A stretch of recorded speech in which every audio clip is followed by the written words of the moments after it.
उमा संहिता नवम खंड श्री कृष्ण उपमन्यु संवाद। अब ऋषि बोले कि हे सूत जी, आप बड़े भाग्यशाली और शिव जी के अनन्य भक्त हैं। आपको हमारा नमस्कार है। अब कृपा आप हमें उमा संहिता को सुनाए, जिसमें माता पार्वती के साथ साथ भगवान शिव जी की सुंदर अद्भुत लीलाएं हैं। सूत जी बोले कि हे ऋषियों, अब आप मोक्ष एवं भोग प्रदान करने वाले शिव जी के चरित्रों को सुनिए, जिन्हें पूर्व काल में सनत कुमार जी ने श्री व्यास जी को सुनाया था। सनत कुमार जी बोले कि हे व्यास जी, भगवान श्री कृष्ण पुत्र प्राप्ति हेतु कैलाश पर तपस्या करने के लिए गए।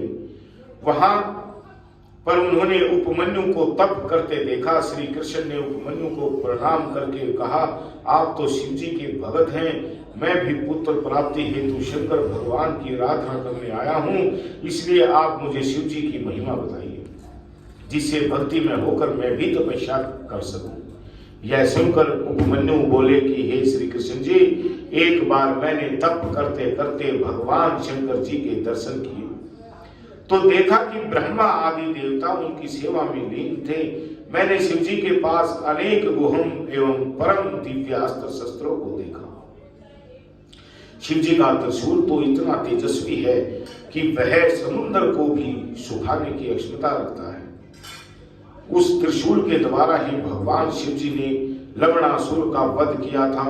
मैंने त्रिशूल के अतिरिक्त उनके पास फरसा भी देखा था। उसकी तीनों शाखाएं बोहों के समान थी।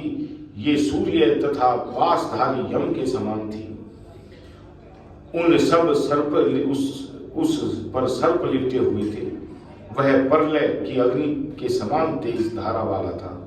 इस परसे को भगवान शिव ने परशुराम को भेंट किया था। इस परसे से उन्होंने 21 बार पृथ्वी को क्षत्रियों से रहित कर दिया था। वहीं पर मैंने सुदर्शन चक्र के भी दर्शन किए।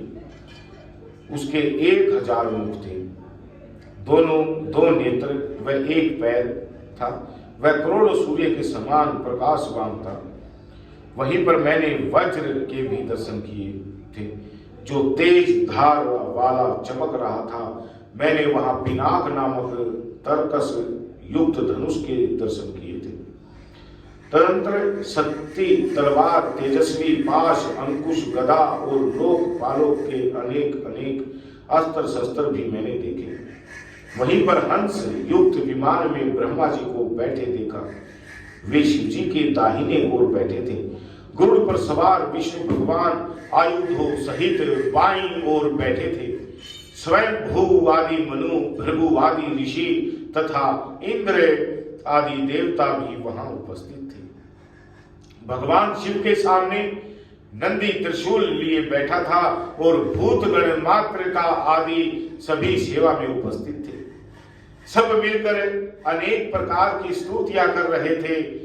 मैं भी हाथ जोड़कर भगवान शिव की स्तुति करने लगा। भगवान शिव जी प्रसन्न होकर मुझसे बोले कि हे विप्र, मैं तुमसे खुश हूं, तुम इच्छा अनुसार वर मांग सकते हो।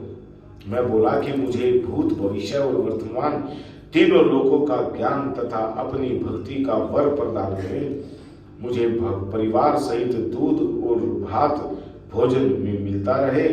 शिव जी ने तथास्तु कहकर मुझे शीर सागर के पास रहने का वरदान दिया और बोले कि तुम व्यवस्वत कल्प को देखोगे। हे मुनि, मैं हमेशा तुम्हारे पास रहूंगा।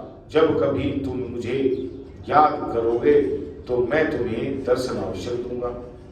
इस प्रकार कहकर भगवान शिव अंतर्धान हो गए। हे श्री कृष्ण, भगवान शंकर की कृपा से मुझे तीनों लोक कालों का ज्ञान प्राप्त है। भगवान शिव की दृष्टा प्रधान पुरुष और सर्वेश्वर हैं। उनकी कृपा से सब संभव है। आप पुत्र की प्राप्ति के लिए शिव जी की आराधना कीजिए। इस आराधना से ही आपकी मनोकामना पूर्ण होगी। बोलिए शंकर भगवान की जय।